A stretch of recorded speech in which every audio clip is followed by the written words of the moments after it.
The Whispering Mountain by Joan Aiken, Chapter 8. The little port of Malin was huddled in a V-shaped cleft at the point where the Gaff River emerged from underground, long enough to grind its way through the black cliffs of Drag, where once the dragon was said to have nested, and so out into the stormy Atlantic. No dragon nestled on the cliff nowadays, but there were plenty of fisherfolk in Port Malin who considered, although they would not have dared even whisper the thought aloud, that the Marquis was just as bad, if not worse. High above the town, approached by one narrow, winding, precipitous road, his castle brooded like a raven perched on the very brink of the cliff. It was said that if the Marquis chose to toss a peach stone from his bedroom window, it would fall 1,000 feet before it sank into the waves, and many believed that more things than peach stones had been hurled from that window, guests who offended the Marquis, prisoners who had the foolhardiness to defy him, were known to have vanished without a trace. But of course, it was quite possible that their bones still mouldered somewhere inside the castle, which was very extensive, or down in its dark dungeons, which burrowed deep, nobody knew how deep, into the cliffs themselves. On a wild, gusty evening, at about the time of Owen's encounter with the wild boar in the forest, Mwath, another traveller, conveyed in a hired chaise, and a pair belonging to the Boar's Head Inn at Nant Agardau, was rapidly passing through Port Malin. This personage observed, glancing about him as the driver guided his horses carefully along the quayside, between lobster pots and piles of fishing nets. A romantic hamlet, verily, but it appears to be a trifle blighted, down at heel, nodding to its fall, would you not say, my good fellow? In fact, many of the little tumble-down houses stood empty. The tenants had been turned out due to their inability to pay Lord Malin's extortionate rates. Woob, grunted the driver, who considered that he was paid to drive, not talk, and he got down to lead his horses up the last steep zigzag ascent to the castle, glancing somewhat resentfully at his passengers. The traveller's small dark-skinned servant, who, like his master, was dressed in furs, quickly took the hint and jumped out, but his master ignored the driver's expression and continued to sit comfortably in the chaise, exclaiming at the wild prospect of mountain and forest that began to open out behind them as they mounted the hill. And that will be the shambles light, I infer, presume, dare say, most picturesque, most, and yonder, far off, must be the brow, apex, peak of Fig Hat Bend, the famous summit I observed at Nantagadu. Summit to write home about, you would say? Ha-ha, ouch, said the coachman. And this battlemented edifice ahead is so belike the seat snuggery diggings of the excellent Marquis of Malin. A most desirable, commodious residence indeed. Hoot, said the driver, and pulled his team to a halt. Not that they needed much pulling, before a stone archway, inhospitably barred by a pair of massive iron gates. Finding no sort of bell pull or knocker, the driver picked up a stone from the road and beat on the gate with it. The resulting hollow clangs presently had their effect. A wicket opened, and a liveried porter thrust out his head and eyed them in a surly and forbidding manner. By and by he withdrew his head again, and instead stuck out a placard bearing the message, "What do you want?" "Gentleman to visit his lordship," said the driver curtly, and he muttered under his breath, "Sooner him than me, indeed, to goodness." The porter reversed his placard. On the other side it said, "Name? His Excellency, the Seljuk of Rum." The porter clanged his grill shut and vanished. After a longish interval he reappeared with much grating and grinding, began to undo the iron bolts. "Well, well," cried the Seljuk impatiently when the gate stood open wide enough to admit the carriage. "What are you waiting for? Drive on, my good chap, fellow, old boy." "'Tis sad to that I'm thinking," said the driver. "Hired to drive you to Caermannan I was. Not right into the castle. Sooner put you down here I would." "Tush, pshaw, odds budkins! In fact, fudge, my good man, pray continue." Grumbling, the coachman climbed back on the box and drove the chaise across a paved courtyard. But when they came to an inner archway, he stopped again. "Come, come, come," cried the Seljuk. "Proceed, my dear crony, I beg. There is yet another court campus quadrangle beyond that archway. Can you not perceive? Remark." "Too nicely this one, Will," the driver said. "Not keen to go any further, I am, see?" And in spite of all remonstrances, he proceeded, with the help of the small servant, to unload the Seljuk's baggage by the inner gateway, and then assisted his passenger to alight with rather more haste than civility.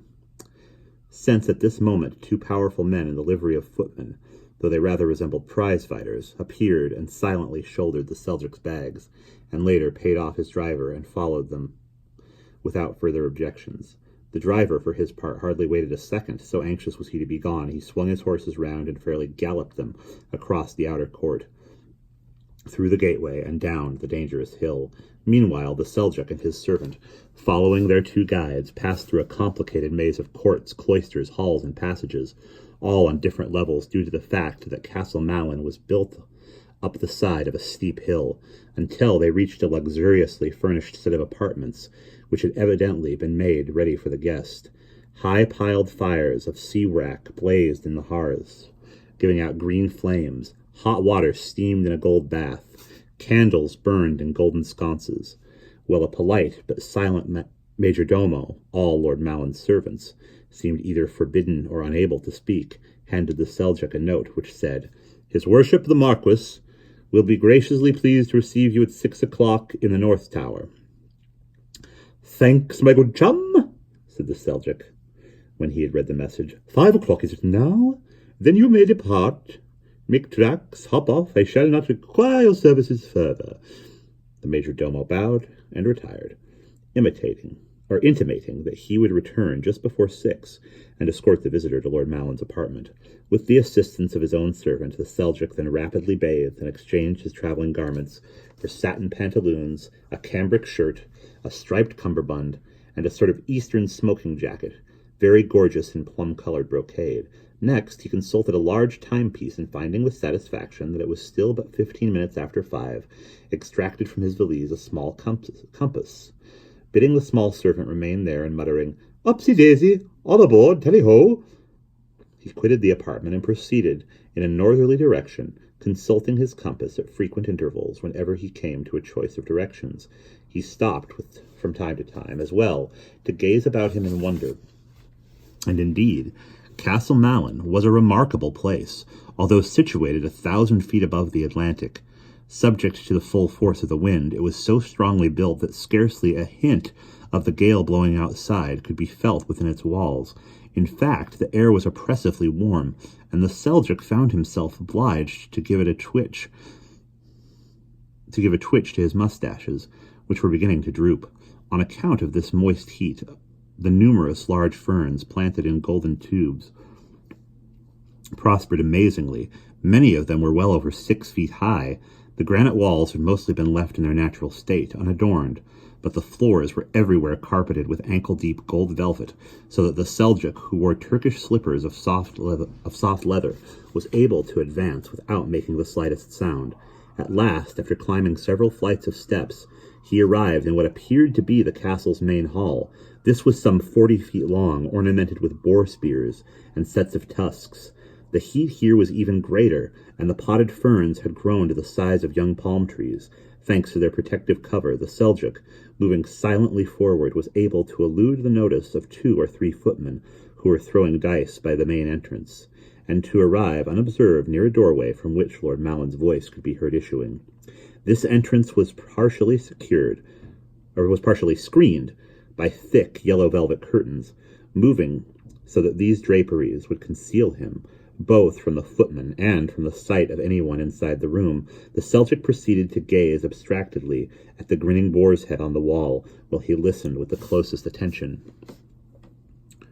"And you expect to be paid for that?" Lord Malin was saying.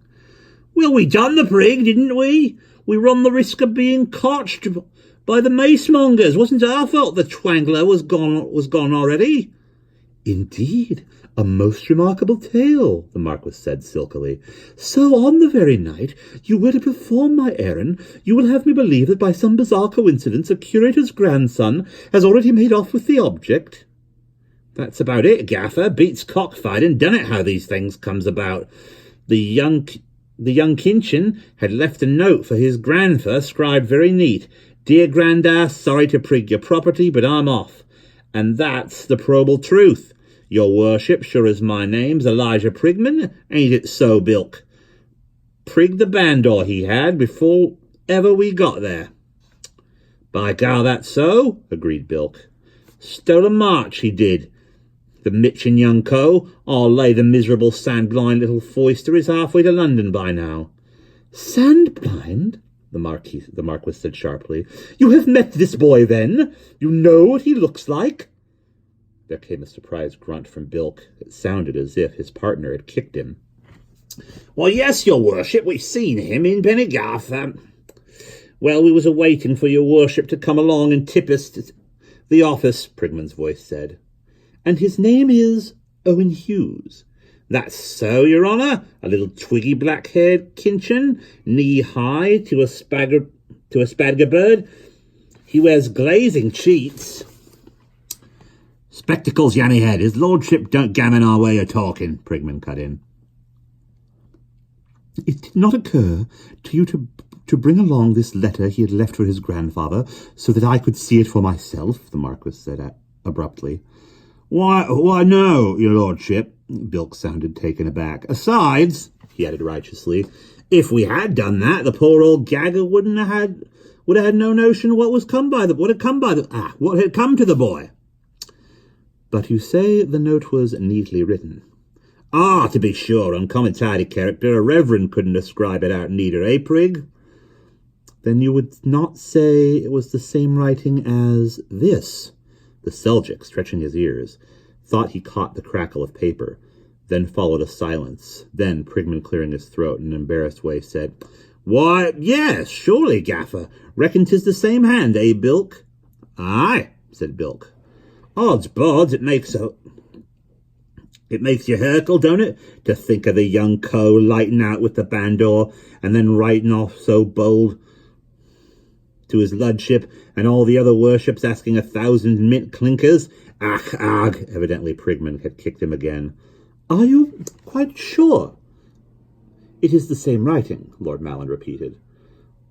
Although the other, you say, was so neat, and this is so untidy and ill-spelt. Maybe he was in a hurry when he writ the other one, mumbled Bilk. As you say, but it seems singular, does it not, that his writing should be shaky and hurried after he had made off with the harp, when he had all the time in the world, and yet the note written before, when he must have been in haste to be gone, was so tidy and careful. Maybe he writ to other one in school. A likely theory. You are sure you did not write the notes? Lord Malland suddenly rapped out. Why, us? Why, no, Gaffer. How could us? Your lordship knows neither of us can scribe. How did you know that the boy had written to other people as well as to myself? How did it? Bilk was now evidently was evidently almost paralytic with fright under the questions, but Prigman said stoutly, Who don't? The tale's all over the countryside, your lordship. Then he writ to you, and to the foreign worship, and to his royal highness. Indeed! Are you so certain? I think so, your worship. And let's pause there.